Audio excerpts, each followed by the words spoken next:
Bismillahirrahmanirrahim. Assalamualaikum warahmatullahi wabarakatuh. Alhamdulillahirabbil alamin.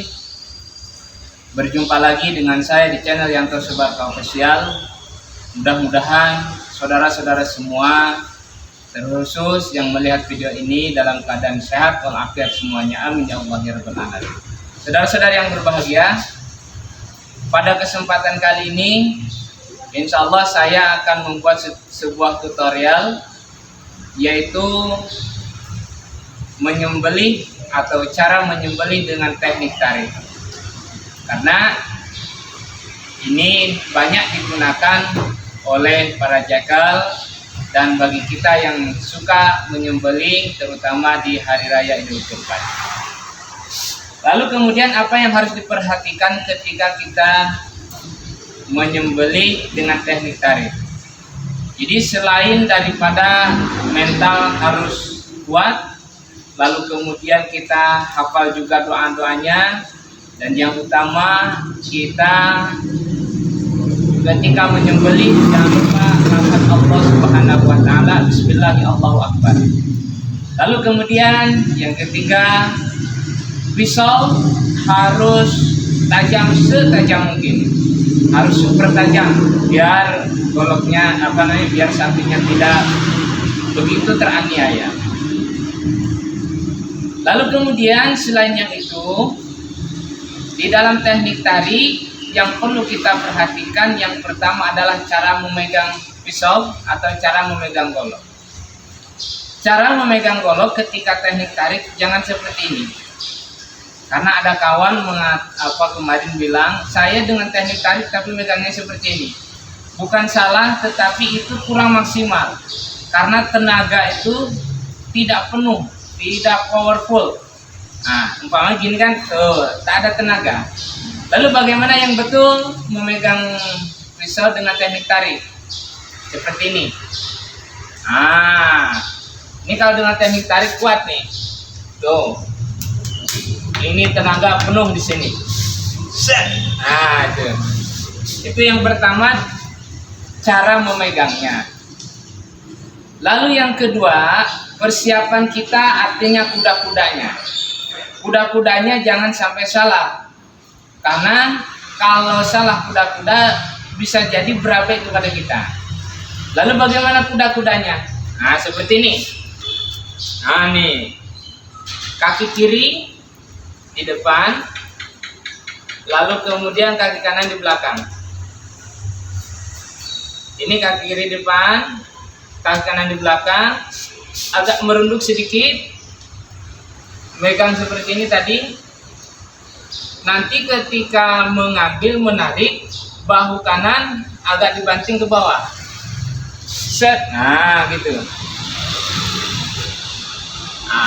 Agak dijatuhkan ke bawah, karena untuk menambah powerful, selain tenaga dari tangan akan terbawa dari badan juga.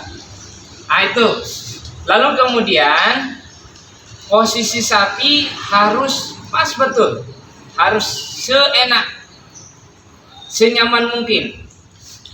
Kalau dia posisi sapi menghadap ke sana, usahakan kepalanya ditengadahkan, tarik, lalu kemudian diputar. Kalau ada yang panjang di sini nih, kulit kan, ambil, tarik. Setelah itu ngambil pisau ini dari bawah. Lalu kemudian yang penting, tangan ini tangan ini tempelkan ke leher sapi.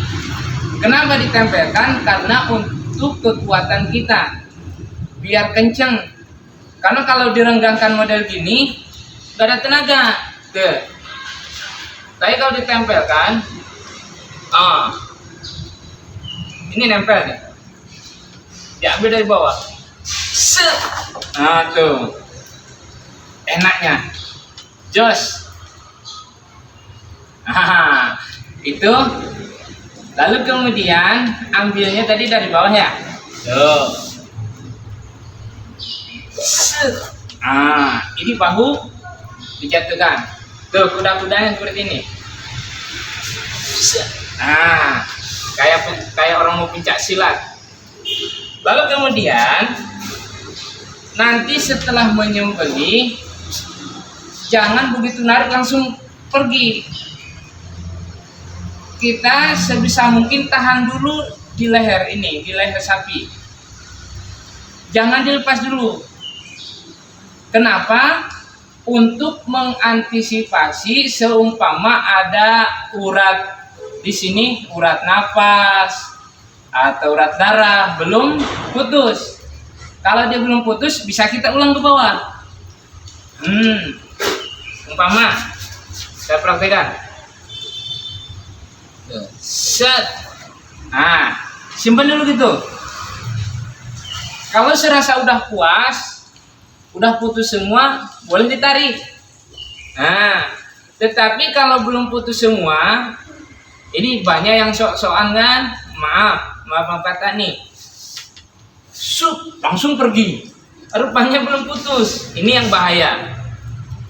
Karena itu kurang adab namanya. Kita tengah sini, kecuali orang yang sudah profesional ya. Kalau sudah profesional dia memang udah mahir, pengalamannya udah luar biasa. Bisa terjadi dia udah ditengok langsung pergi. Gitu ya. Diulang lagi. Tahan dulu. Bagus sebagai pemula yang utama. Tengok. Ini belum putus nih. Tarik lagi ke bawah. Dorong lagi ke bawah. Set lagi. Insya Allah aman. Itu adab-adab di dalam menyembelih, jangan begitu narik langsung kabur. Khawatirnya ini barang belum putus urat-uratnya. Lalu kemudian setelah menyembelih kan banyak nih. Umpamanya gini. Di kulit sapi lalu kabur. Itu etikanya kurang bagus, kurang sip. Yang bagus bagaimana? Set. Kalau udah yakin putus, angkat, baru kita pergi. Atau boleh mendoa dulu. Karena ada doa setelah menyembelih. Baru setelah mendoa baru pergi. Cucilah di luar. Dicuci. Jangan di dekat sapi ini karena lagi ngamuk. Cuci di luar, pakai sabun, pakai air. Itu yang mantap, sip, luar biasa. Lalu kemudian menyembelih, usahakan jangan dekat sapi yang masih sehat. Maksudnya bagaimana? Kita di sini menyembelih, di situ juga ada sapi yang melihat kita lagi menyembelih. Karena kata baginda Rasulullah SAW, apakah aku harus disembelih 2 kali kan gitu? Itu hadis dari baginda Rasulullah SAW. Artinya kita sudah menakut-nakuti sapi yang belum kita sembelih. Maka dari itu usahakan sapi yang disembelih dengan yang belum disembelih dijauhkan. Kalau tidak dijauhkan, tutup yang belum disembelih matanya, atau bisa dengan tirai dihalangi. Gitu. Oke? Mungkin itu yang bisa saya sampaikan, mudah-mudahan bermanfaat. Kita ambil kesimpulan. Menyembelih dengan teknik tarik. Yang pertama, cara memegangnya harus pas, harus tepat seperti ini. Jangan seperti ini, karena ini adalah teknik dorong. Lalu kemudian kuda-kudanya harus pas juga, biar powerful, tenaga penuh. Kaki kiri di depan, lalu kemudian kaki kanan di belakang, lalu kemudian merunduk sedikit. Itu, ini kuda-kuda. Lalu kemudian tangan yang ini, pas yang ini, tempel ke leher sapi. Kemudian selanjutnya ngambil dari bawah, jangan di tengah-tengah gini, dari bawah. Nah, setelah ngambil dari bawah, cara menariknya bahu kita ditarik ke bawah lalu kemudian jatuhkan ke belakang biar tenaganya lebih powerful. Contoh, nah seperti ini, nah gitu. Nah, lalu kemudian setelah menyembeli jangan langsung shoot ditinggal, tahan dulu, lihat kalau seumpama sudah sempurna boleh kita pergi. Nah, atau kita lakukan doa dulu karena ada doanya setelah menyembeli. Kemudian setelah itu jangan membersihkan pisau di kulit sapi yang sudah disembeli. Nah, itu etikanya kurang sip lah. Kita kalau membersihkan, bersihkan di luar. Terakhir, jangan menyembeli hewan di depan hewan yang masih hidup yang akan kita sembeli. Kalau memang jaraknya dekat, maka tutuplah hewan yang masih hidup itu, entah matanya, entah dipakai tirai, entah pakai apa, jangan sampai nampak yang hewan yang lagi kita sembeli. Oke, mungkin itu mudah-mudahan bermanfaat. Wallahumma taufiq wal hidayah. Wassalamualaikum warahmatullahi wabarakatuh.